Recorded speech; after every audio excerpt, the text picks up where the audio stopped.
It's up when we're live on Facebook. Okay. We're live on Facebook. You can go. Can I go? Okay. Good afternoon. Good afternoon to everyone who's joined us today for this wonderful session during this Heritage Month.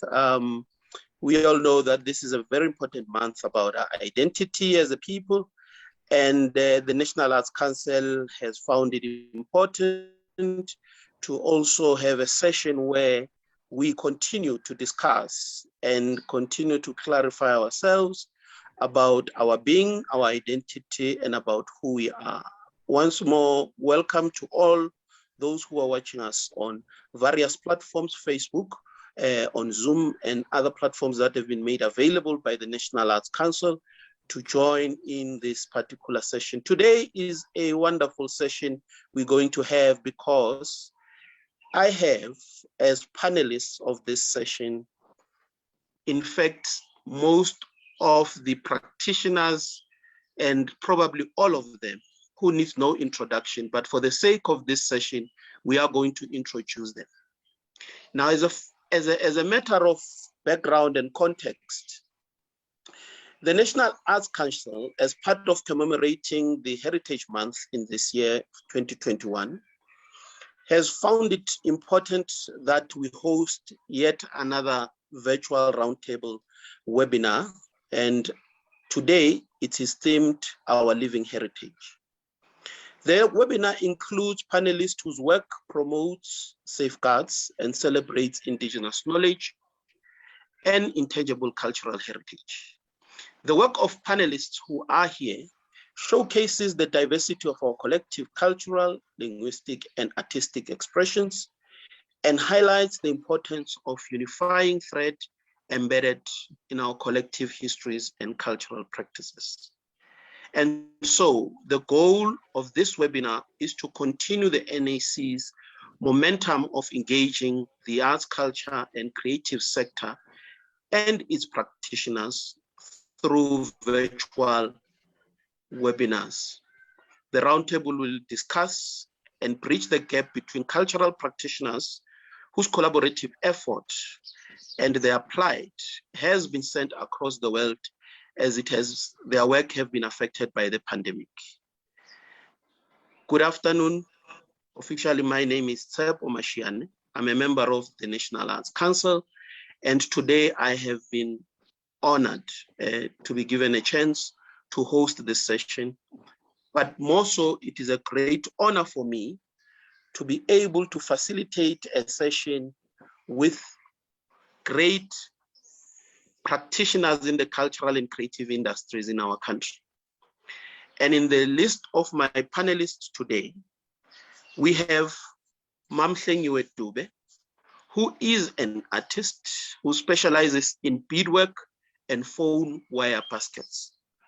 At the age of 12, Mamhlengiwe sold her first beaded love letter to African Arts Center. The piece is now housed at the Kelly Campbell Museum. She has been involved in many developmental projects locally and internationally, passing her skills in beadwork and telephone wire weaving.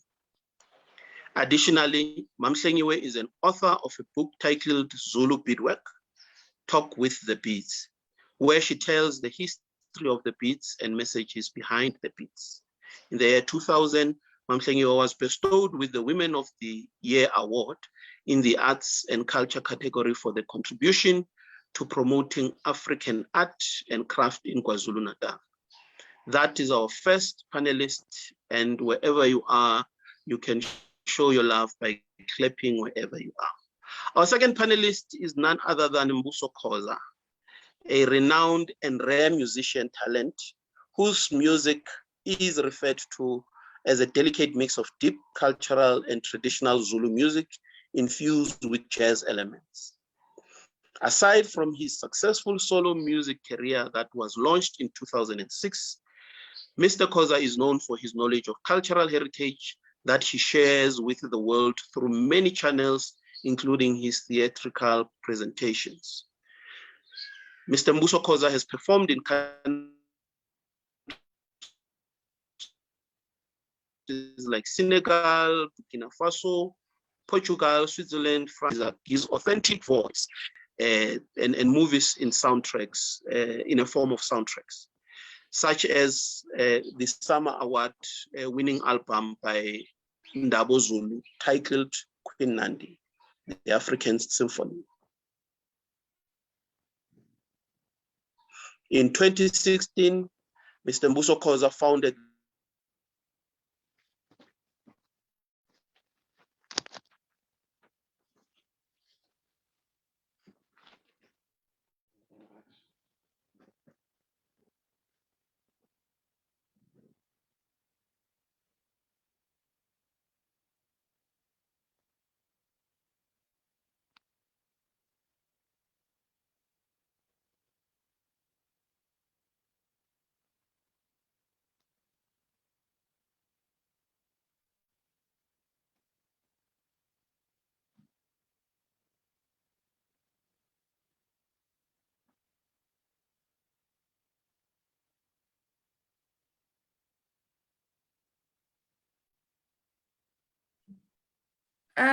Ladies and gentlemen, I think Councillor Mashiane is perhaps experiencing some network issues, hence the lack of sound.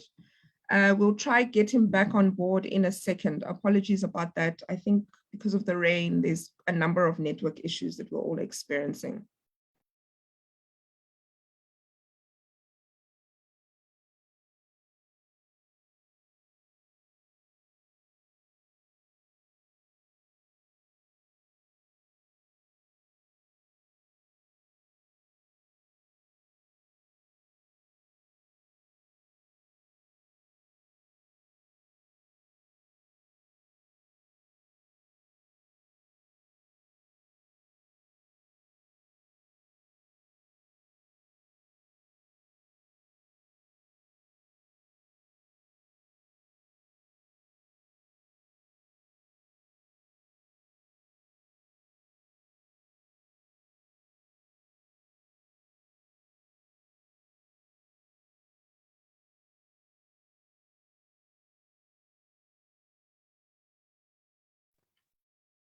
Apologies once again, ladies and gentlemen. We're just waiting for Councillor Tshepo Mashiane to just jump back on board. He's just experiencing some network issues.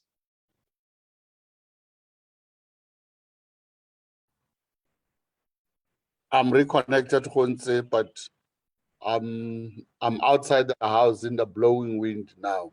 I don't know for how long, so much. But I'm here. Thank you so much, Prof. I was just letting everybody know that Councillor Mashiane was giving us an introduction of the panelists, but he's experiencing some network issues. So he's going to jump back on board in a second.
Ladies and gentlemen, apologies about that.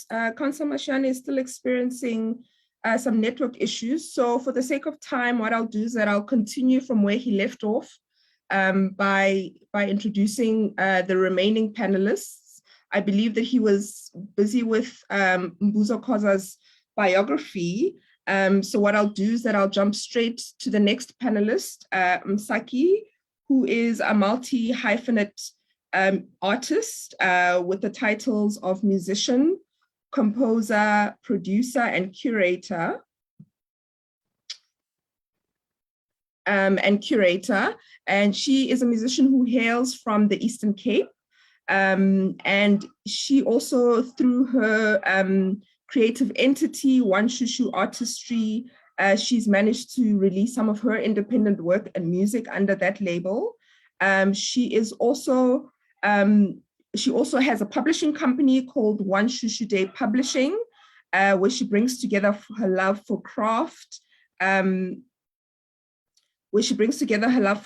as well as through organizing songwriting workshops and co-writing curatorial pieces.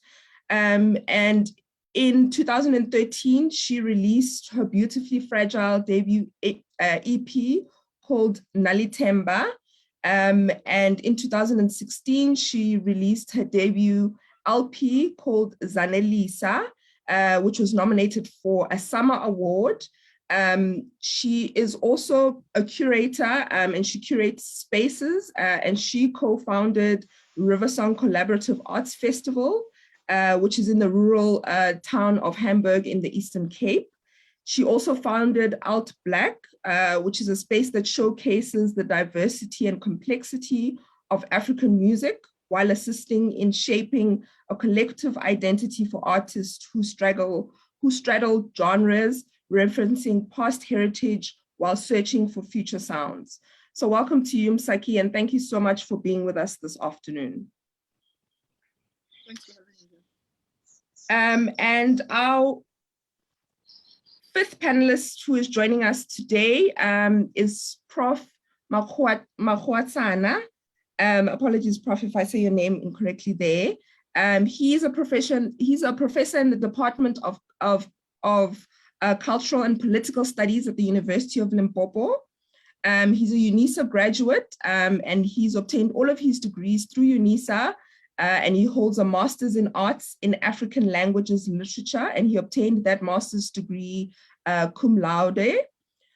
He's also a cultural expert who consults in customary cases and indigenous knowledge systems. And he's also published works in the genres of literature, folklore studies, oral history, mission narratives, as well as a few others. He served in various capacities in the South African Folklore Society, including being the chairperson thereof. And he's also one of the founders and the current president of Oral History Association of South Africa. Prof, together with Prof. Makamata, who's also a UNISA alumni, conceptualized a master's and doctoral qualification in folklore studies. And he served also in various academic bodies and statutory bodies, such as the NAC, our organization, NHC, South African Council on International Relations, and several provincial structures. Prof also specializes in areas including poetry, IKS, folklore studies, oral history, and literary theories. Thank you so much, Prof, for being with us and for joining us this afternoon. I see Councillor Mashiane is back, so I want to hand back over to you, Councillor. I had just taken over by reading some of the biographies of our esteemed panelists, and I've just left off at Prof, so you can continue with Diego, who is the sixth and final panelist joining us today. Thank you, Khunse.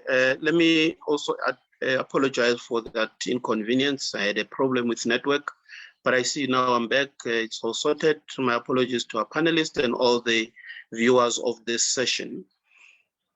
Thanks, Khunse, for having taken us through that. The next panelist, who also needs no introduction, is Mr. Diego Jale, who is an author and founder and the chairperson of Diego Creative Writers, an NPO. He has successfully written 4 books, namely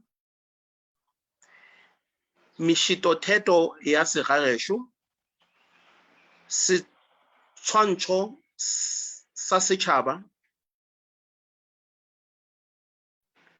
Todia by was funded by the National Arts Council.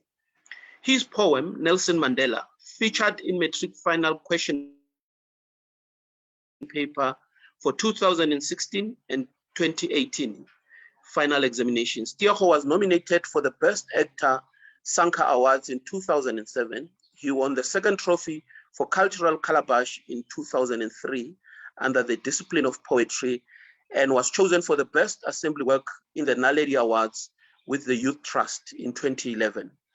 In 2014, Tiago obtained a certificate in principal management from the University of South Africa and is currently studying towards a bachelor degree in business administration at Menkosa. So ladies and gentlemen, watching all over where you are, this is our esteemed panel. And as I said before, these are leaders in their own right in the creative and cultural industries, and they've done immense work as their profiles are able to outline. And where we are now, we are going to go straight and officially welcome all of them. And let me officially say hello to all of us panelists. How are you? I'm okay, thank you. I'm happy to be a part of the program. Thank you so much. Thank you very much. And I suppose all of them are in good spirits. Msaki, are you well? I'm very well, but I'm looking forward to this afternoon. Thank you very much. Bamkoza, are you well?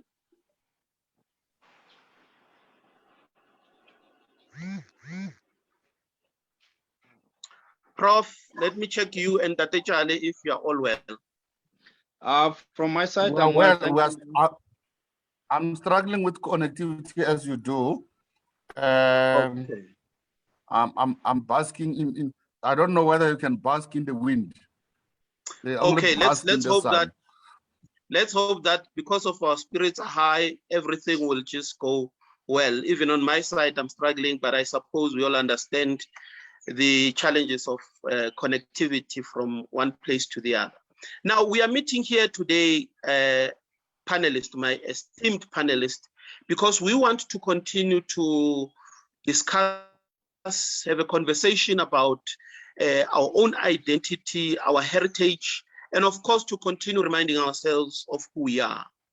And of course, this particular session will be an open session where I will allow each and every one of you to really have a chance, to respond to some of the questions that we have been able to craft so that we are able to help to guide the discussion today and allow people to also interact with the information that you have. And maybe let me start with you, Prof. Because we take it for granted that as we talk about these terms, heritage and, arts and so forth, we take it that there are people out there who are newcomers in the field of heritage and the arts and creative industries. And it is only fair in this Heritage Month that we allow Prof just to quickly define for us, what is his understanding of heritage? Good afternoon, listeners and everybody. The concept of heritage has got complex meanings. However, I'll look into central meanings to it. They may differ from one school of thought to another. But when we speak of heritage in simple terms, in my own language, it's vuhwa. In English, heritage means something that you inherit. There's something that is transferred.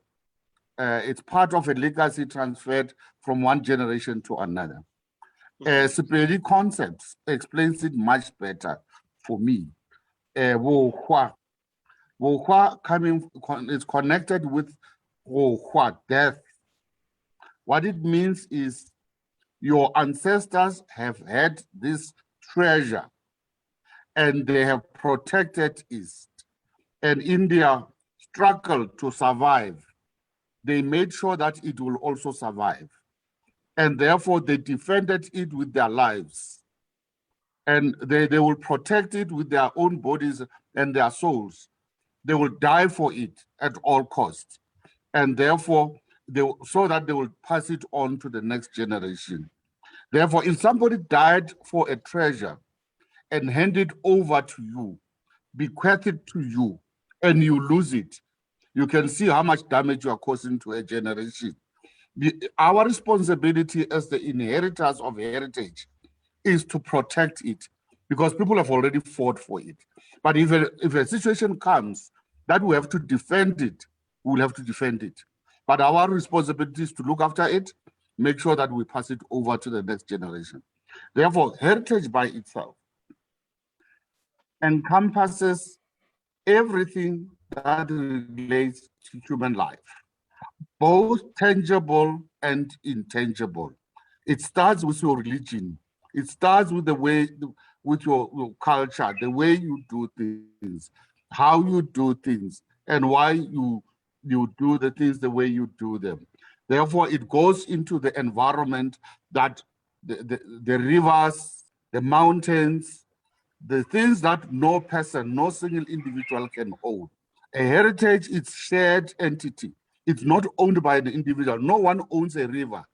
If you take a river away from a community, if you take a mountain away from a community, if you take a well away from the community, you don't understand what a heritage is. Heritage is the common past. It's a shared past. It's something that we understand together, something that brings about the common consciousness amongst us. Therefore, heritage is always collective. It's about our collective memory. In South Africa, of course, we have got different forms of heritage, and our heritage is divided because of our history. Therefore, the things we celebrate, the things we cherish, some communities do not cherish. The leaders we cherish, some communities do not cherish. Therefore, the monuments that we have got, the monuments represent political leaders, religious leaders who were shared by a community, and therefore our responsibility is to inherit. But the question is, do we inherit all of them? Were they ever our leaders, or do you want to construct a new nation to create an identity that is South African, that has got a common consciousness? And that's why South Africa has got a complexity in terms of heritage, because that which belongs to the past does not always belong to all of us. Therefore, there is always tension, but when you are a leader, you need to find how you bring this tension together. And Prof, I know that there's a talk of tangible and intangible heritage, but we'll come back to that. Let me allow Mam Lucy Campbell just to give us, I mean, based on her context, as a CAM, what does she understand of this concept of heritage, and how does she define it together with the Khoi people? Mam Campbell.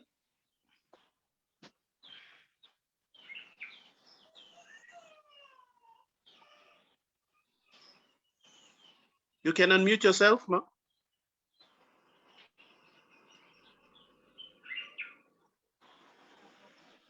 Okay. Okay, we seem to have. Is that okay? Yes, we can hear you now. Please go ahead. Yes, we can hear you now. Okay, great. Thank you. Yes. I'm so happy, very happy to be part of a big family, because we are all family. If I think of heritage, I think of each and every one of us. We are family. We come from that vein. Yeah. Mam Lucy, I think there's a bit of a connection situation and problem on your side. Can I come back to you?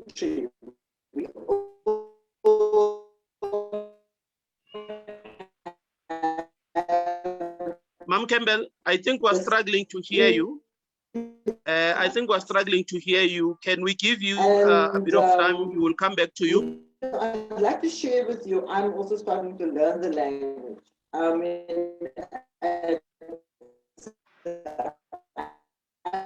Ma'am Campbell, we are struggling to hear you. Let's put it that way. This is all about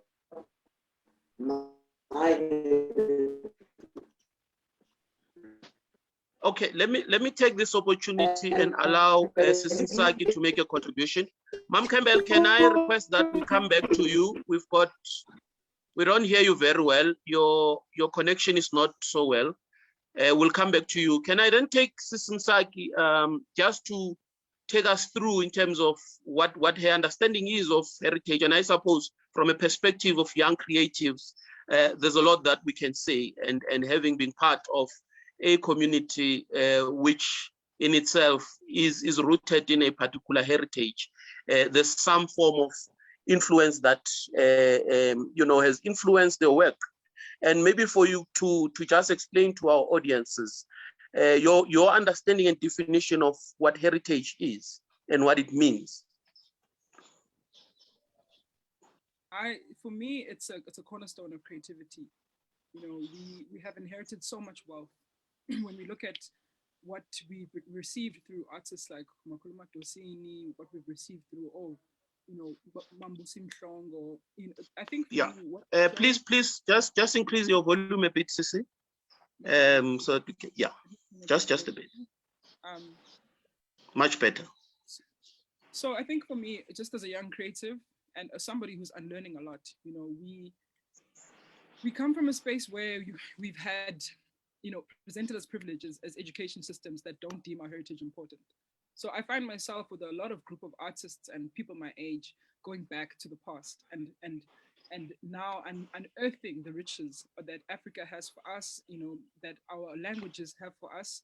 For me as a songwriter, heritage has meant firstly developing a very unique selling point and understanding poetry and understanding how us as Africans and the way that we live collectively have always had a connected relationship with the land. Every time that I go to my mother trying to understand what a word means, like I was trying to write a song called Liwa Lenhliziyo Yam, and I said to her, Mama, I saw a translation where, Iliwa is obviously a cliff, but in a sentence just closer, it was used as a substitute for strength, like Nguwe Iliwa Lam. And I was trying to understand how we've always had this relationship with the land and language can't be divorced from it. One of the things that I find as almost like it's wealth to me.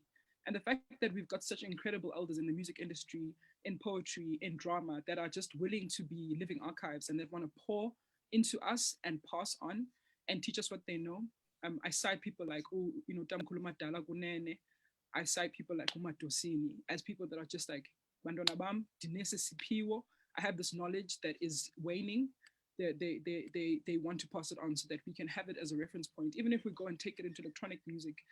The thing that I'm also noticing as a person who's just looking at the trends globally, artists that are doing well are ones that really understand their heritage. If you look at Shoma Jozi, if you look at Morena Laraba from Lesotho, if there's a strong coding and understanding and a connection point where you're from, so that we can locate you geographically, culturally, spiritually, there's something for the rest of the world to connect with. There's something for them to compare with. And what I'm finding also just in sort of diasporic conversations is that we're finding overlaps between us and Indigenous, Native Americans. And I think when we present purely and we have reference purely, as much as there's lots of collaboration with other genres and other things that we've learned that we come to the fore, and there's nothing wrong with referencing heritage and still presenting as a global citizen. But whenever you have a chance to share the purity of that geographic, spiritual, cultural, sonic location, you find that it's a rich place to start conversations with other people. You give them a different experience that can't be duplicated. And this is why the trend is, for people like Lady Smith, like Mambazo, to go win Grammys, but people that really know how to present. But I also think as African alternative artists, there's a way that we're also challenging these future sonics and creating new genres, but referencing the past always.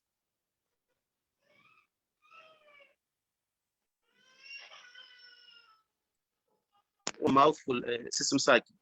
Sorry, that's quite a mouthful. And coming from a young creative and a practitioner, I think we certainly see that our heritage lives on in us, and like you correctly say, to continue to promote and protect and preserve the heritage. Sis Hlengwe Dube, I mean, as a crafter yourself and specializing in beadwork and telephone wire baskets, is this part of your heritage, and are you preserving some? And if so, how would you define heritage in doing your work?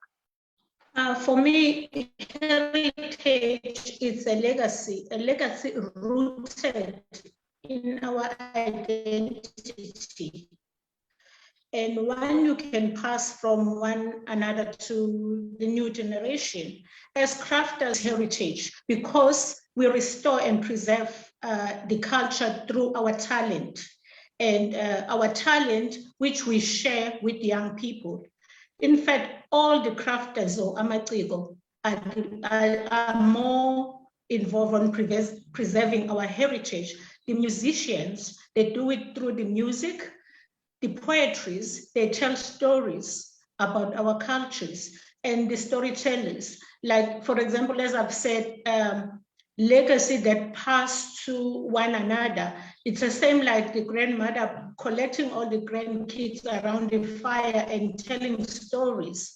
And then those stories that you pass to the young generation, it's part of like keep restoring, preserving it, making them alive. And then we are now doing it through our arts, through our culture, because we are applying the traditional way where it was used before. For example, the telephone wire baskets that I'm making now, I'm using telephone wire as a new material, but the actual technique, I'm still using the old traditional technique that has been used in the ancient, in many years in Africa, and then using traditional and the found material like ilala palm or inema, any kind of grass that will be found in the area. And then I'm still applying the same technique, but now I'm trying to introducing it to the new generation so that it doesn't get lost, and then bring back those designs, those techniques, and also communicate with them that it wasn't just designs, but it was an information. Each design was meant for something. Each design was staging the status of the person itself. So for me, as crafters, I strongly believed that we are the one who must really keep this heritage, our cultures alive. Thank you.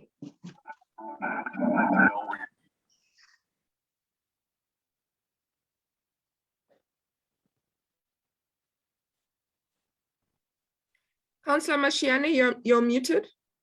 Oh, sorry about that. Sorry about that. I was speaking to myself. Thanks, Jose.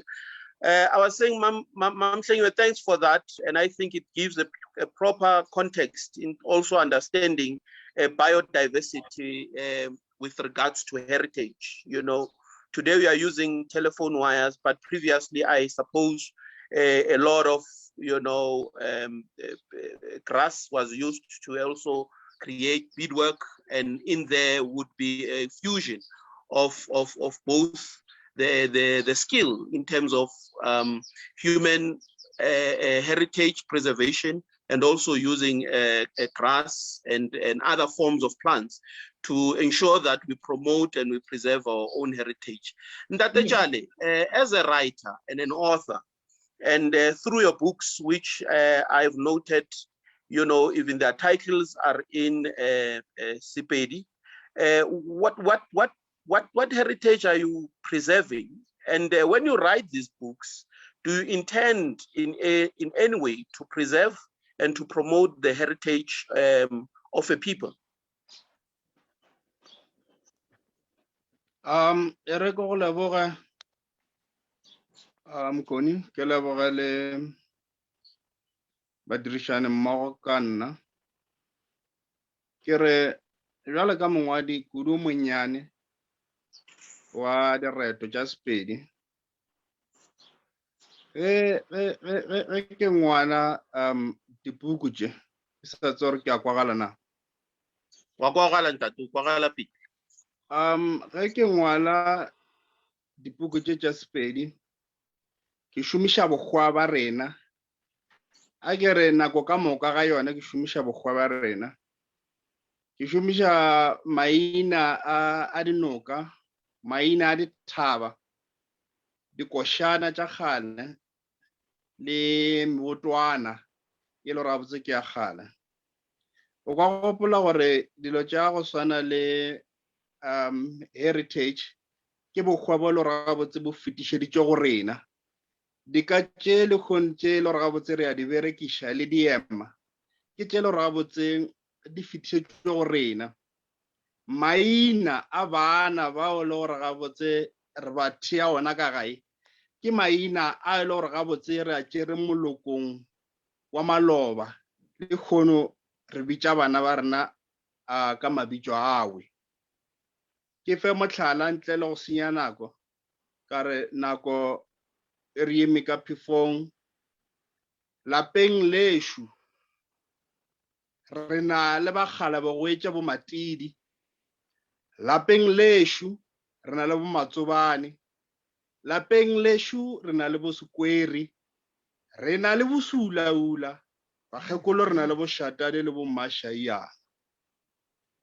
ke re ntlo tšeng ka lebese diatla tša ka di nkga bošoboro banna nna ke lekubu kgomo mošia go bolawa ke ba bo mo inamela seboba ke motho a tšwang segong sa ga mmakoto mmatšale segong tšhiroga ke bone go lla ke nyaka go bona ge morwa a lema ke bona ge morwedi a šila ke motho wa bosulaula matlakala phefo a borwa ke tšwa le yona segong sa ga mmakoto mmatšaleng ke motho wa bosekwere sa ga maela dikgoši sa ga mafoša dithatswana ke mokekerepa wa go le makorong le molisi wa makgowa rangwana le setša le mašukudu ke seema ka molalatladi selo sa mebalabala gare ga lerata dima nna ga ke re go reta ka re ke tšhaba mediti e bitšeng mediti ewe nna ke tlo e betha ka thoka ya ka ya mbulala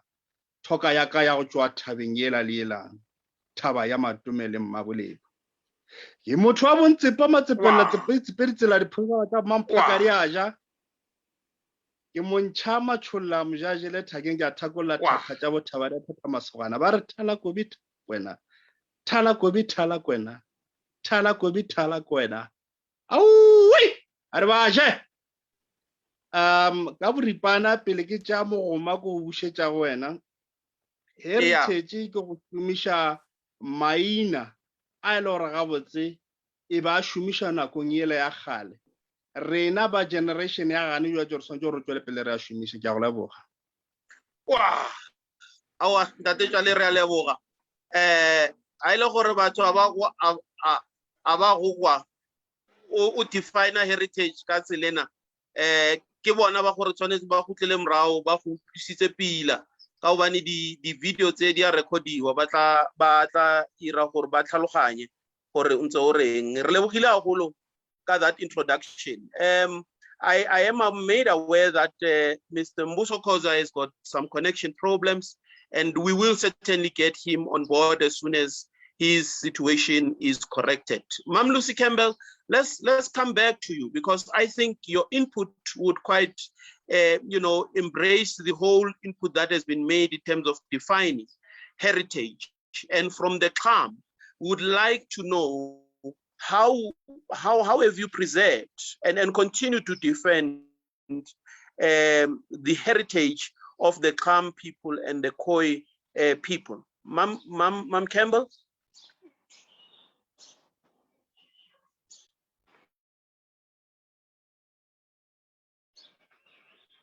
Mam Campbell, have your situation changed? Are you in a better situation now?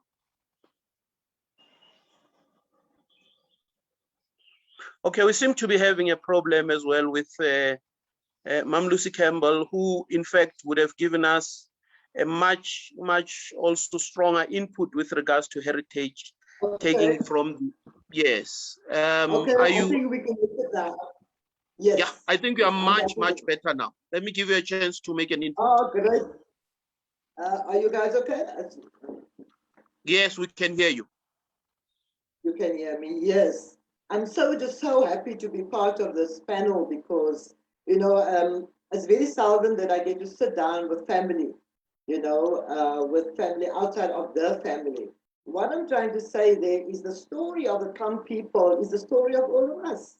We're part of this history. And it's something that I know is very difficult with regards to, this heritage that is in crisis currently. And I think it is a crisis because, you know, we haven't recovered. Now, I came to speak to you about, you know, the recognizing or acknowledging the healing of our people. And we need to acknowledge the genocide of our forebearers. I mean, we haven't really fully even understood why it is that we need to recover. If we can just look at the legacies, you know, and the fact that we've started to forget who our forebearers are. You know, and I know, and we know, the people that are listening and so on, they know that, you know, our people have started, we are starting to recover. And we are starting to look at the land in a way that we can create safe spaces, you know, and start healing ourselves. So I'm in very much drawn to the indigenous herbs, you know, like Willadacha, Krekirumaini, Villa Als, you know, and I find I'm moving towards these herbs because they are part of my history, they're part of my legacy. And this is what we want to carry over to the children. But first, what we need to do is that, you know, we have inherited inequality. And we all know this, all of us are sitting here and we know it. We know we're sitting with inequalities, but how, you know, the solution, how do we find a solution to this? Because if you look at our society currently and you look at our communities, I mean, I'll speak of this community where I'm in to make it simpler. You know, these are people that are badly damaged. You know, are people that don't know the history because history currently, and I'd like to speak about museums because that is I love museums because I think museums can be places that express the community, that express community needs and community's participation. So we might see museums in a different way that you might see museums. But I see that we must start representing the Kham people in a way that people can see it. Now, let me just make an example here. If I think of Cape Town, you know, that city, Cape Town boasts about its colonial past because people like Smuts, Van Riebeeck, all those people are still lining the streets. And this is an issue that all of us here, it's important that we need to look at these issues. And this is where I think where the arts can play a very important role in looking at this collective, the issue of collective loss of memory. It is because our indigenous people are invisible. If you look at the castle, for instance, I'm just making an example, you know, there was a people living there, which Tariq Malak, who wrote a book now, which I want to share with you, and maybe you do know the book. It's called The Lie of 1652. Now, we're speaking here of a heritage that went through a genocide, a heritage that was enslaved. You know, we are essentially a people that built the city. And now we're looking at, you know, and that would include, you know, our first people, because we are a people that are from all peoples. We are a multi-identity people. And that is who we are. And we're such beautiful people, but we are hurt. And also, the fact that we are hurt is because of there are divisions, there are still segregation. And I'm speaking this in the art sense, because I think the art can help, you know, when it comes to these inequalities, you know, even with regards to art, because we find our artists currently is not getting the support from the council, and we're asking the council to help those artists that are those indigenous artists that want to express, that come presence in the city, that come presence here, that come presence globally. You know, that is how far our history goes. It's a global history. And you also have that history. It's part of us. So this is a personal thing. This heritage that's in crisis. You know, and what we're looking at to say that we are here. And we would say, Yada, Gaya, we are here. And also to say that Kakapusa, you know, which means, you know, this virtual amnesia, erasure of the erasure of our indigenous past, include all of us that are sitting here. You know, so this is quite an emotional thing. Heritage, you know, why do we celebrate? We can't celebrate heritage because we are still in recovery. We haven't been recovered yet. So I would say for the art sector to look at this inherited trauma, intergenerational trauma that we're sitting with, it's in all our communities. And the thing is that we are sitting on a body of knowledge, indigenous knowledge systems, which are, and I mean, there are more qualified people there that can speak to me about that, because I am starting to learn myself. You know, so by resisting, you know, the West coming to absorb this culture, and I feel that we are still caught up in the West, that we are caught up in this, and that this un-Africanness, you know, is getting our groove back as African people. So this is the kind of conversation I would like to see, because I'm a witness. I've been a witness of the trauma of apartheid, then, you know, now into democracy. You know, so I'm concerned about that. Yeah. I'm concerned. I'm very concerned about it.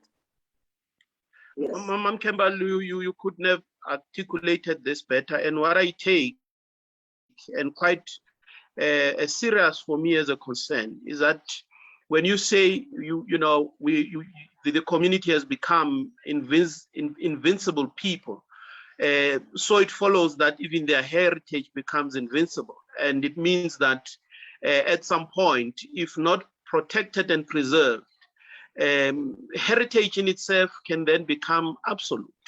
Is that correct? And let me indicate that Mr. Mbuso Khoza is here, and maybe just pose this to him as he comes through.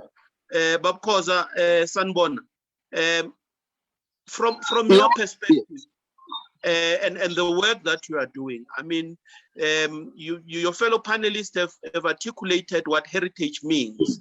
And now we do hear Ma'am Campbell saying that as soon as people become invincible because they are made of, because of the effects of colonialism, what does it mean? I mean, in the work that we are doing, in the body of work that we are doing, how do we preserve and protect our heritage? And how do you define it, I mean, in doing your work, Bab Khoza? Sanbonan. Oh, thank you so much for this opportunity, and to the NAC and everyone here. I think we may need to take a look at the distinction between history, culture, and heritage. And now look at history as an intervention to record particular happenings. From those set of events, certain history, certain cultures are born. But when time goes by, those cultures can't be practiced as time goes by because of the environment and time and the people of that time. So this is why we preserve it for particular days where we commemorate these. So now culture becomes a structure of feeling and the yeast of the nation. But heritage gives us a platform to marry now the past and the present. How? If you are running out of ideas in the present time, you look back and then you get inspired. Do you see how many styles in fashion, when you look at eco-friendly being brought back to life? So things like that. So when we're looking at ethnic culture and the erasure of memory, we keep on blaming the colonizers. I think now it's our fault to sit down and look at those cultures that still make sense and those that don't make sense. And we need to accept that our fathers at some point were wrong. But the problem, we get married to these canons and we want people to practice these cultures as they are, instead of sitting down and say, this is a human intellectuality being passed down to the next generation. It means it's a concept later. I think I'll end it there. Wow, sibonga kakhulu izimvo zakho mfoka baba Bab Khoza. So let me in this moment, allow Khonzi, who's also helping me, to pick up some of the questions that are coming from the audience. And I think in the same format, we'll allow Prof just to reflect and allow panelists as well to make input. And those who feel they want to engage on the matters and questions that are coming from our audience, they will do so. Khonzi, please give us a few questions that are coming from the audiences. Thank you so much, Councillor. I do hope that you can all hear me. The first question is a question that's come via our Facebook page from Gauteng Dance Munyano, and they would like to know, what is the difference between heritage and culture? I want to also just pick up another question that we got here on Zoom from Mkuseli, who's asking, that looking at how we carry heritage today, do the panelists feel like we're keeping heritage alive and well, or are we walking on a road of forgetting about it and fully adapting to the Western world? So those are the two questions that I'd like to hand over to you, panelists, if you could respond to them accordingly. Thank you. Okay, hand them to me. I will then give panelists an opportunity to respond. Prof, so here are the questions that are coming from our audiences who are really interested in engaging with you. What would be your response to some of these questions? For instance, what's the difference between heritage and culture? What's the difference between heritage, culture, and tradition? I want to broaden it that way. Yes, culture, yes, please go. Culture is, the word culture, the synonym for culture is education. It comes from the word cultivate. Therefore, to cultivate, like you cultivate values, it's about tilling. It's something that you create. Culture is created, and therefore, when human beings interact with the universe, they want to make meaning. They want to have shelter. They want to eat. They want safety. They want security, and those things. And in their interaction with the environment, then they shape a culture. Therefore, culture has to go with skills that are there for survival. And therefore, for that reason, culture is dynamic, is changing on a continuous basis. That which was considered to be important in the past may not be considered important now. Now, that's why what you are wearing is not what was worn in 1820. You are still African, yet you are wearing something that Africans had not worn 100 years ago. But still you are African. You have defined the way you dress, you defined how you eat. That's a culture is changing. Within a culture, like in organizations, there are people who are called traditionalists. Traditionalists are people who keep a culture, they are actually the GPS of a culture. If you don't have the traditionalists amongst you, you will change everything every day. Traditionalists are conservatives. Therefore, there are those elements of culture that certain people believe must never change. They will hold them dearly. They will make you accountable. Why did you change this? Why did we marry with cattle? Why did you accept money? And even when you change from cattle to money, you must call that money cattle. You must call it cattle, you must not call it money, because it's not a transaction in the economic sense. Therefore, traditionalists are giving us direction. They make sure that we don't throw the baby with agegwe.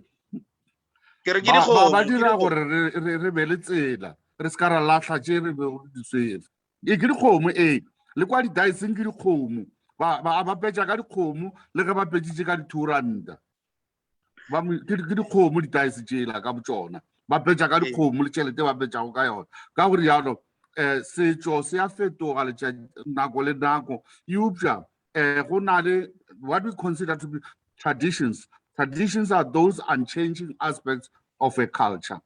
Now, then heritage.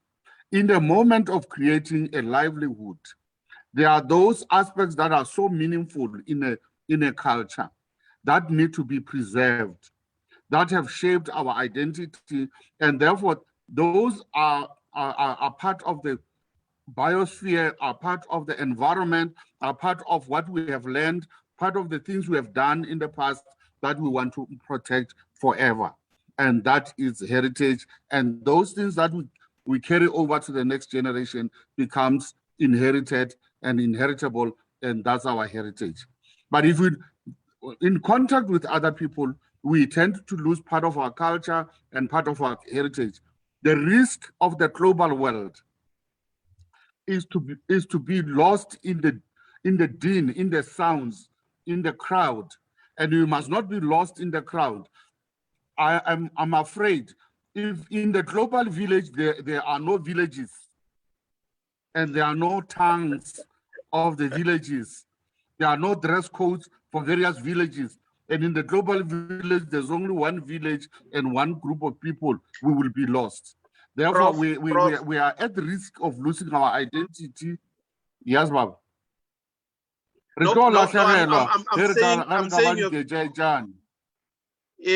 saying you have articulated the issues quite profoundly. The issue now is then to ask a fundamental question of how then do we move with the times, and acknowledging that there is need to preserve, but also what we preserve could certainly not be relevant in particular epochs. And Msaki, if you can help us, I think Mr. Koza has already indicated that the rigidity in terms of our heritage as well becomes a problem. And we need to see what is it that we take forward, what is it that we promote, and what is it that we need to let go. So I'd like to know, in terms of that, what is it that we need to do? As Prof says as well, that there are those that become quite traditional, do not want to forego some of the things that are irrelevant today. How do we cross and bridge that gap, Msaki, in your view? Well, I think firstly, it's just, as practitioners, we need to be honest about what our, what's your posture of heart? What's your job? What have you been sent here to do? Some of us are sent to be hybrids. Some of us are sent to only point to the past and to like, as things are getting erased, as our cultures are getting erased, as memory is getting erased, we're having fewer and fewer custodians. They need to be protected at all costs, and they need to be enabled to share what they know, and they need to be documented well, and they need to be paid well for what they're doing for culture and humanity at large. Some of us are meant to take these things and these codes into hybrid spaces so that people can connect with the source, but also to collide with, information, art, humanity. Everything is evolving. I'm not a purist. I'm not here to say that I'm only going to wear my Xhosa beads and nothing else. I have ways to signify, and I think also the fear of globalization for me, I don't identify with that fear, where if you're mixing with the rest of the world, you don't have to fear losing yourself. And I think as a generation that is choosing to go back and learn, because we were whitewashed through education, through the after effects of colonization, we felt them in our education system deeply, and we didn't even have names for these things. And sometimes erasure comes as gifts. King Moshoeshoe was given a suit, that's erasure. The missionaries came with a good heart, that's erasure. Cultural erasure doesn't always happen. Violence is sometimes very subtle. And for me, I see myself as a cultural leper when I've lost some of the language that I could have. I was being taught Elton John at school instead of my own grandfather's songs, who was a prolific composer of his Timilene sound. So now that I know that, it's up to me to go back and learn what it is that I know is valuable. But some of us are built to be hybrids, and some of us are built to take these conversations into other spaces and not be afraid of their evolution. There's another conversation about what happens when cultures mix, what happens when sonics mix, what happens when approaches mix. This is right. What happens. Now we're not afraid to create new things. But if we are rooted in the past, it's, cliches are cliches for a reason. If you know where you're coming from, you know where you're going. But I think the fear of interacting and the fear of erasure mustn't stop us from going into spaces and creating new things. That's quite important, because we are indeed living in a global world, and we always speak about the hegemony of knowledge systems. How do we create the equation and create a balance of contesting in the world, community of knowledge systems. And I think it's important that we find ourselves in that space without necessarily being afraid to participate. Khunzi, there's a specific question that is directed to Mr. Mbuso Koza. Can you come through with it? Thank you so much, Councillor. Yes, that is a question that comes from Fanelo, who's asking directly you, Mr. Koza, when we think about defining heritage, he'd like to know, and apologies for my Zulu, I'm not a Zulu speaker, but he'd like to know if heritage can be translated to Ifa Gugu, or ikhona indlela ukufanele sibeke ngakho. So how do you translate heritage in Zulu? Babkhoza.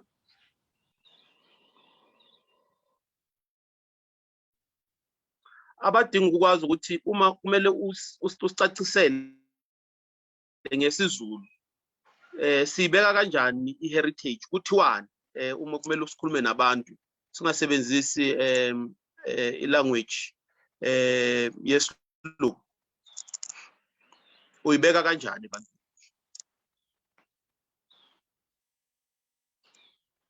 Khunzi, just help me. Is Mbuso still on the platform? But let me take you, Mam Hlengiwe.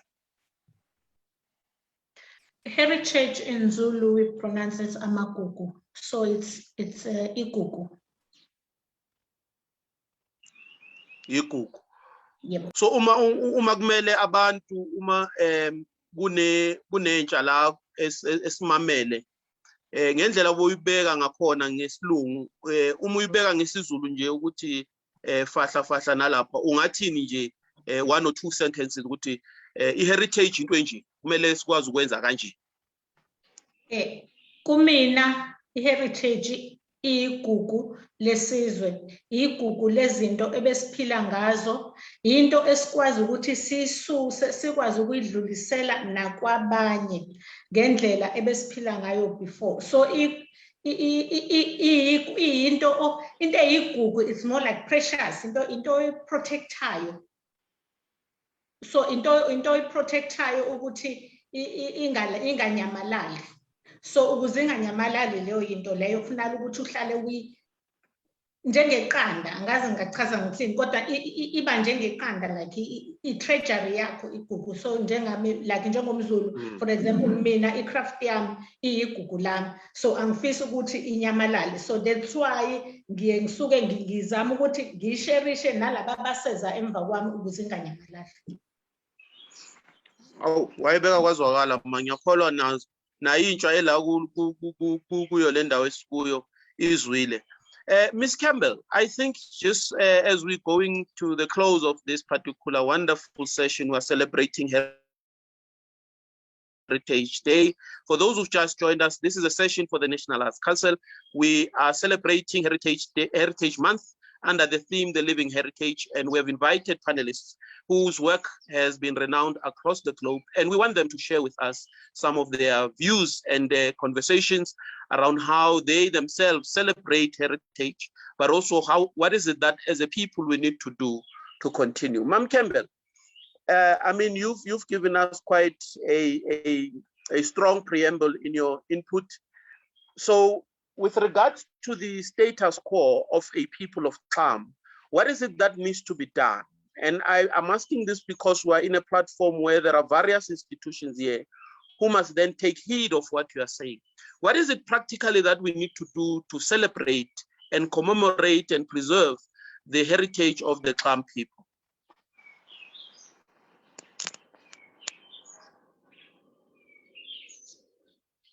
Mam Campbell, are you still with us? You can unmute yourself.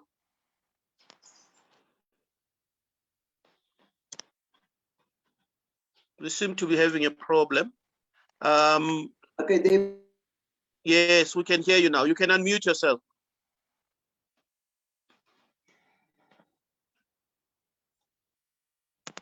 I think you are muted. You can unmute your mic. Yes. Yes, I've just unmuted. Yes. Am I okay now? Yes, I yes, just you are want fine. to express that how important it is for us to acknowledge. Okay, how important it is for us to acknowledge our history and our heritage, to be proud of who we are as Xam people, because our history embraces all of us. You know, we have this one history that we all speak of, but currently we are being separated from one another. Currently, we are being separated because of the old system still being with us. So for me, the past is in the present. And because we have not had time to recover from this amnesia, you know, remembering, you know, and also we need to stand up for ourselves. So this is for me, and a part of Kaima, which we call Kaima. It's a resistance. And Kavasa,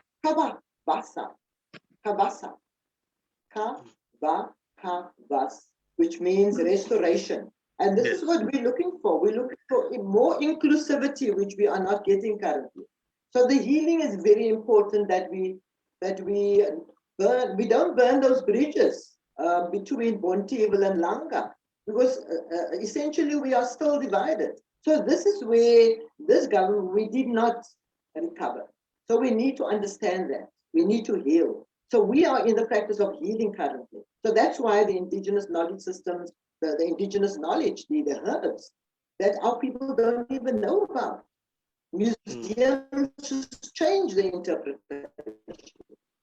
You know, some of these museums should really just undo and relearn, you know, about our culture and our identity. So yes, we know that our people, the first people, we have a right. Indigenous knowledge, we have a right. This is our land, and I believe that this land belongs to us, and we need to reclaim it. And we are in the process of reclaiming it, and this is why we grow food and we grow herbs. So it is important for also for the arts, I feel, to support initiatives that are uplifting the heritage of people all over, and that they should support those kind of initiatives. And I know they have done so in the past, but I also know that they can do better. So with that note, I will say, that's what I want to say, you know, that we must work together, that we need to unite against one common enemy. You know who that enemy is, but we need to know who those people are. So the perpetrators that are lined up in Adelaide, thanks very much. Thanks very much. That should come down. Thank you. Thank you very much for that input. Quite sobering. Ntate Chale. Are we done now? Okay, we're done. So. Yes. Thank you very much. I just need to wrap up the conversation, which was, I think, quite important for us to have as the National Arts Council, because we're taking up a lot from what is being said here, and it allows us as well as an institution to start thinking differently. But I can say this, that in the council we have already, you know, deliberately have taken a resolution to promote and give space for indigenous arts, indigenous knowledge systems in form of arts and cultural and creative elements, and give that priority in terms of the work that we want to do. And I think it's speaking directly to that particular objective of the National Arts Council, and with your inputs, guidance, will certainly achieve a lot. Ntate Chale, as we close the session, how have you celebrated your Heritage Month? And I mean, how would you define, lastly, your work? Is your work deliberately intended to be part and parcel of the heritage landscape of South Africa, or you just write for the sake of including or adding to your number of books that you write? How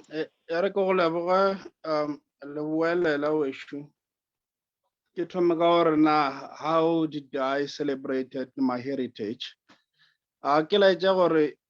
You can't separate the culture and the heritage. Heritage is a culture. A culture is your behavior in the community.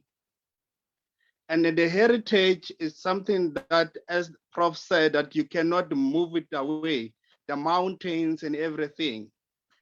So for me, how I celebrate the heritage,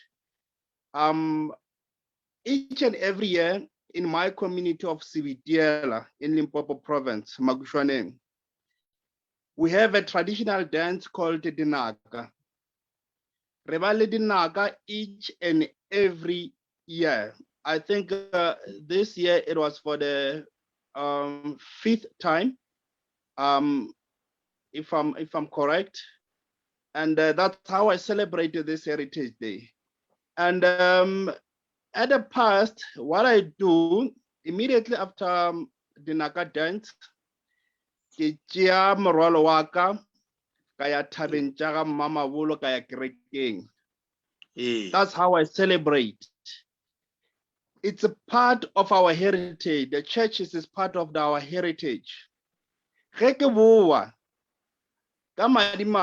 our family, we lost our grandmother Koko Ntsepa in September. That's where we get a chance to go and kneel down in the heritage. We visit the graveyard. We visit the tombstone of my grandmother during the heritage. That's how in the family we celebrate. In short, I celebrate the Heritage Day with the community by traditional dance. I celebrate my Heritage Day in church, and immediately when I come back from church, I go and visit my grandmother in a tombstone for my grandmother. So again, you ask myself for Mushuma Waka, do I deliberately do it more South Africa fella or Juang? Yes, to form part of the body of heritage, yes, for generations to come. Yes, it does. Mishumo ya ka iminchi, it speaks inale and heritage kamarele culture. Maina au gilor gabotse ke a shumisha in my writing. Ke a sekgale. Ke shumisha le dinoka jwalo le jwalo. If I can just so you, I don't know if maybe you can see this out cover. You use the house. If you can check the house, le moaparo wa the person outside the house is just those old houses in 1899 houses. And if you can look at the fire that I'm talking about, it's not an electricity. And if you look at the pot, it's those old pot, how the person is wearing. So in short, I will say all my work is 100% heritage and culture inside. Thank you.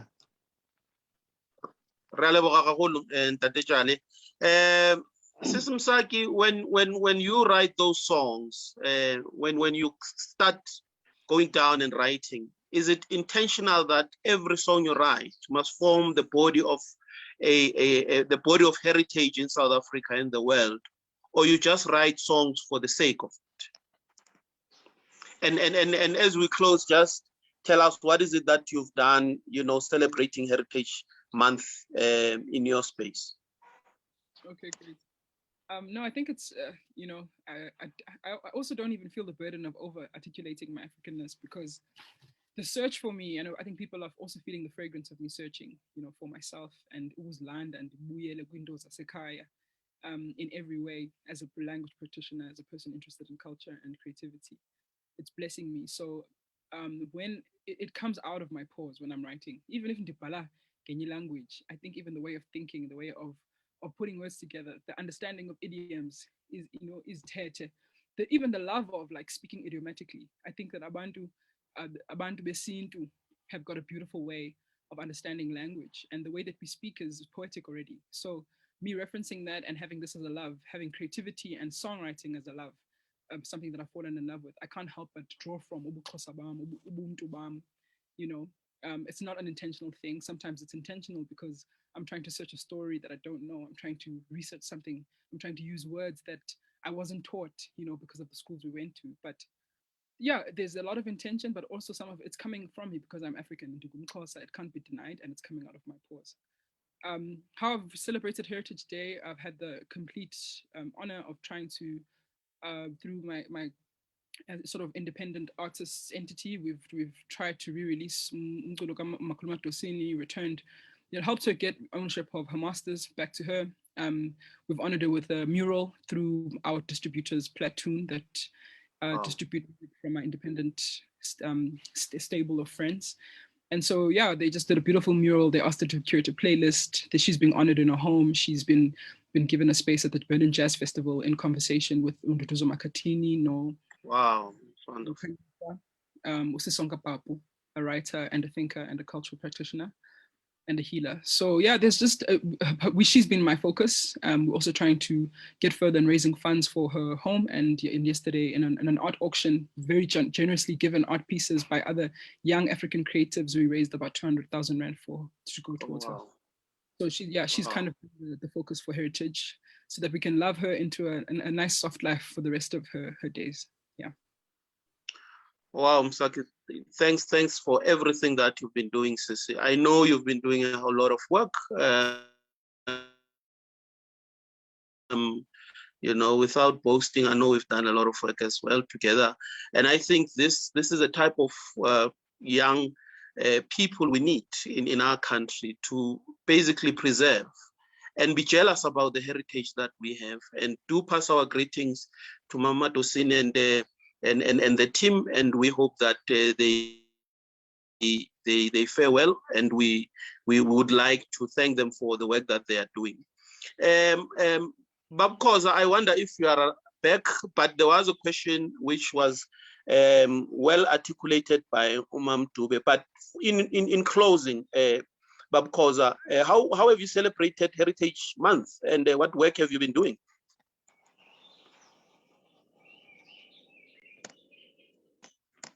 I don't think we have Babkoza still. Let me then give an opportunity to you, Ma'am Sengiwe Dube, just to tell us how have you been celebrating the Heritage Month, and you know, what are your highlights for this year, and what is it that people should look forward to, and how do you how do people get access to you, the work that you do, and how can we continue to connect with you, ma'am? I celebrated my heritage by displaying it boldly and proudly every day in everything. Do it on my work and putting the designs and tickets, teaching the young people around me. And then this year, I went to Pansy Museum where I've met the young girls, and then I was talking to them about the importance of life generally. And then this month for me, I feel like it's very special because we as South Africans, we get an opportunity to explore other groups, how they dressed up, how they look like. I even seen that in churches where they're emphasizing, encouraging their members to wear traditionally. And then it shows that if we are working together, we can keep and preserve our cultures and heritage if we teach to the young ones. And then I was so fortunate to be the part of the occasion that the Mazisi Kunene Museum had on Thursday, where I've met very wonderful young talents, the poetries and the storytellers and the musicians. It was quite interesting to see that there are so many young people which are keen to learn. That's why we said inkunzi isematholeni, because siyabona ukuthi ingane ezincane bayafuna ngempela ukwazi ngamasiko abo kulesi sikhathi samanje. And mina ngiyakholelwa ekutheni kubalekile ukuthi wazi ngesiko lakho, uzazi imvelaphi yakho, because umuntu mangabe efuna ukuphuca ubuwena uqala akuphuce i-identity yakho, and then without your identity you wouldn't know who you are. And then this year I've decided to use the lockdown worked for me, since there was no exhibitions. And then I couldn't go abroad because I normally document work from the museums, because it was in 2000 where I visited museums in the USA. And then I found that most of our wonderful treasures are kept in the museums, but very bad recorded as unknown. So everything was saying unknown, South Africa, and then like there's nothing really tells stories about that. And then that's why I approached the museum to say, let me help you documenting this properly. And then on my trip, and then in everything that I do, I work with conservators where we take care of pieces and examine it and examine stitches. That's where I recognize that although the crafters are practicing well our beadwork, but there are so many stitches that has been forgotten. Not the Zulu stitches only, but also from other groups of South Africa that are not being applied in the work that people are doing these days. And then during this COVID, I decided to reveal, to restore, and then make pieces that would represent each stitch. And you won't believe that I come up with plus 100 items individually designed with different stitches, which I hope that one day I will be able to share with the young people so that we can keep our heritage, preserved our history, so that people will know that we are very rich in our culture. And I take, especially to KwaZulu-Natal, we are coded with our culture, the way we dressed.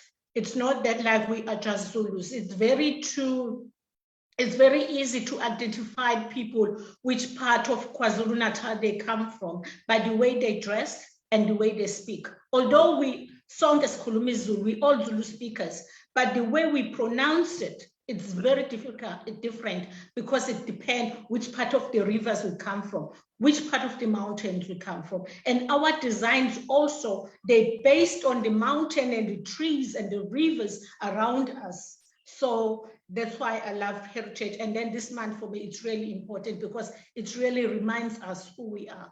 Thank you. Ngiyabonga kakhulu ngethuba. Mama siyabonga kakhulu, sibonga umsebenzi omuhle owenzayo ke abantwana bafunde, sibonga kakhulu konke lokho okwenzayo futhi sokuphakamisela izandla mama. For me, I think from the input you are making, there's lots that is coming out, and I think from all the panelists, our eminent panelists today, and I suppose the fact that there was a deliberate identification of a special type of people we needed for this conversation, that you'll be given a platform to further engage with the NAC to see how we collaborate further. Collaborations are a way to go, and I think it is something that we must be able to prioritize as we move forward. Prof, I think in closing, I know that amongst others, and this is a question I try and avoid to ask practitioners of how did the COVID pandemic affect their work. The reality of the situation is that it brings back, very harsh and sad memories about the plight of the creative and cultural practitioners in South Africa. And there has been many platforms where this has been articulated. But I think in terms of us now and having your experience, having worked with the National Arts Council, what kind of guidance do you want to give us in terms of post-COVID reconstruction programs, particularly when it relates to the arts, culture and heritage? And most importantly, how do we make sure that the work that we support, from your guidance, of course, is preserved and deliberately and intentionally packaged to add value to the heritage landscape of our country and the world? As you close, and just share with us Prof, during this month.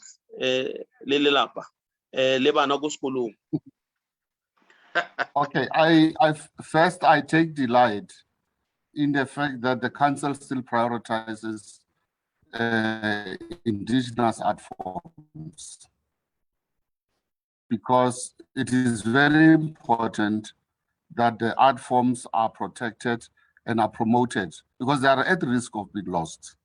And they are, we also have the challenges of musical instruments. We need to find space for the manufacturing of musical instruments that are becoming obsolete.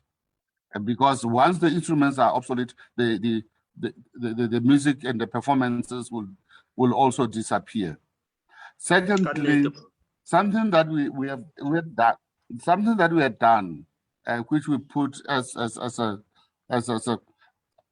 we need to challenge all institutions in terms of protection of indigenous knowledge holders. Because we are sitting with a heritage, with a treasure that we are not using.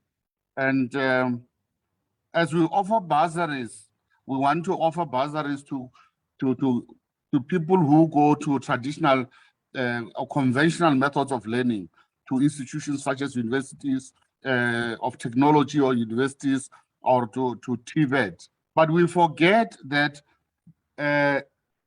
these scholars that are here, who may not have been to school, some of them, are carrying a heritage that needs to be transferred.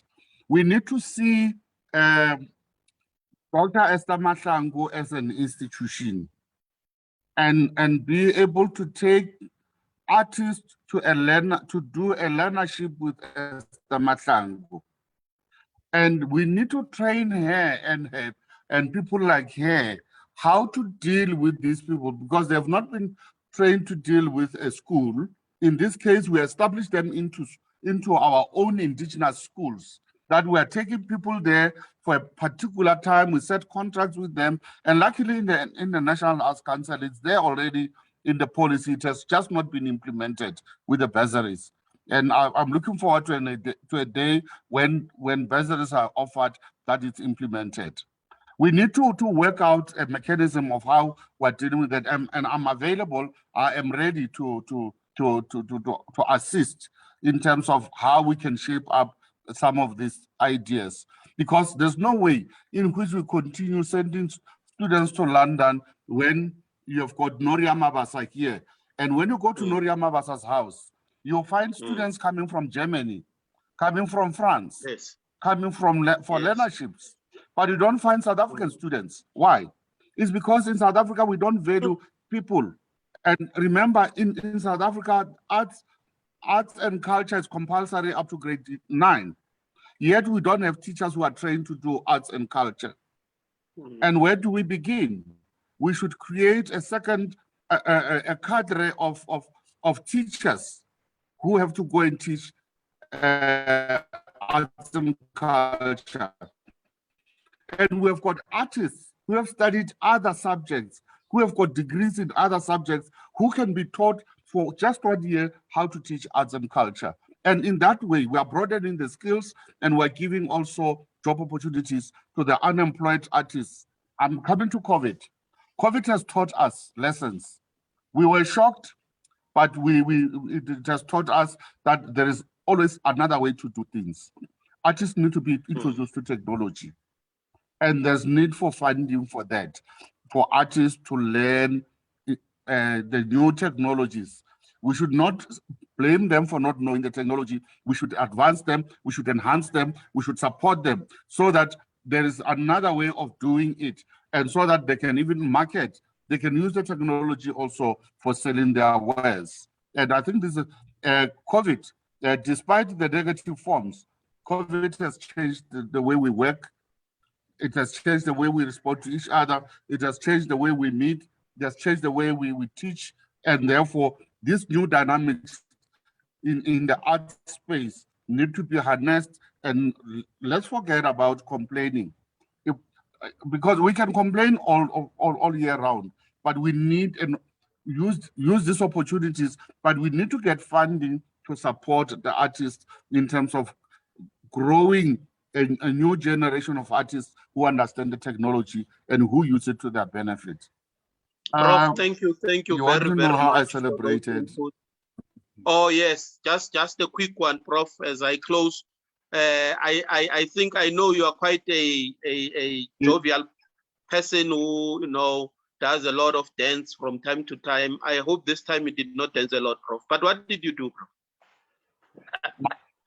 My work is advocacy. My work is to encourage people to do things. But this time, I was invited by Mapitsi Ampanama. Mathomo re bile tswa batho ba ba bolotšego ba tlo celebrate koma. Ba na le mengwaga e 35 ba bolotše ba re lapile. Re nyaka gore re tswelele janyeng, re tsweletse segabo rena pele. Re se tsweletse ka magetla.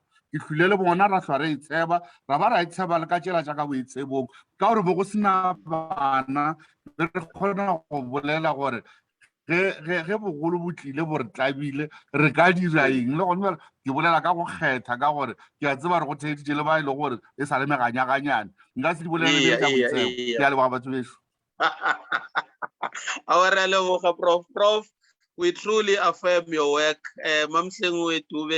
We truly affirm you. Mam Lucy Campbell, the work that you're doing, I think a lot that you have said for me is stuck in my mind about what is it that we need to do. Bambuso Koza, we affirm you. Sisim Saki, as always, affirm you. And Ntate Chale, miracle yirang, tswelang pele, le re thuse gore re kgone gore preserve our heritage.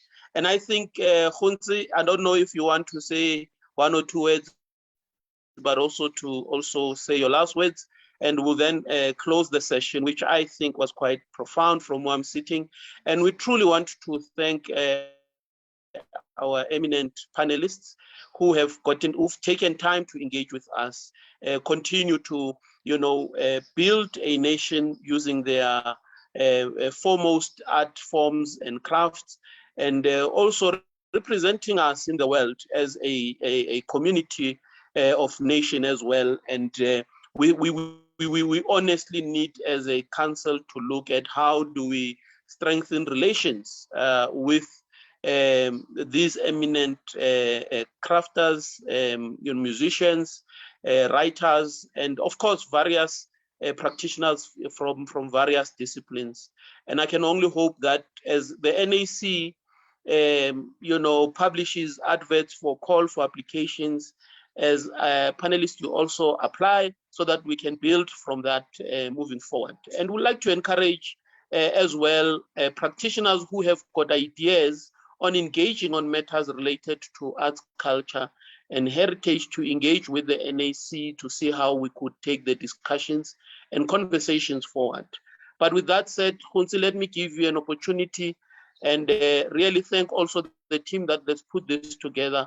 For me, it's truly an honor. I would like also to thank the council for giving me an opportunity and trust that I could facilitate. I know we've got very strong leaders in the council and always, looking to provide a new leaf of life to the institution and hoping moving forward, we will be able to deal with a lot of issues that have affected the institution. Khunzi, in those words, I would like to thank you as well.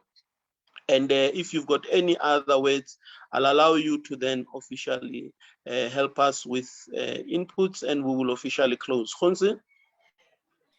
Thank you so much, Councillor, for facilitating this beautiful conversation that we have. I don't have much to add other than to extend a big thank you to our esteemed panelists for taking the time to share their knowledge, to share, everything that they have shared with us today and in contributing to the conversation. And also a big thank you to everybody who's joined us on our Facebook page, as well as here on Zoom. Thank you so much for being part of the conversation. We appreciate it. And as the NAC, we're definitely looking forward to having more of these kinds of conversations, more engaging conversations, more knowledge sharing conversations. And with that, I'd really like to thank you again, Councillor Mashiane, for facilitating our conversation. And thank you to the team for helping in the background. And with that, I say good afternoon to you all and have a good Thursday afternoon further. Thank you. Thank you very much, Khunzi, and thank you to everyone who attended. This is the close of this session, but the conversation continues. You will hear from us. Please check the NAC website from time to time, because we really need you to help us guide how we build an institution that becomes our heritage. Thank you very much, and have a good evening, fellow practitioners and audiences all over the world. Thank you very much.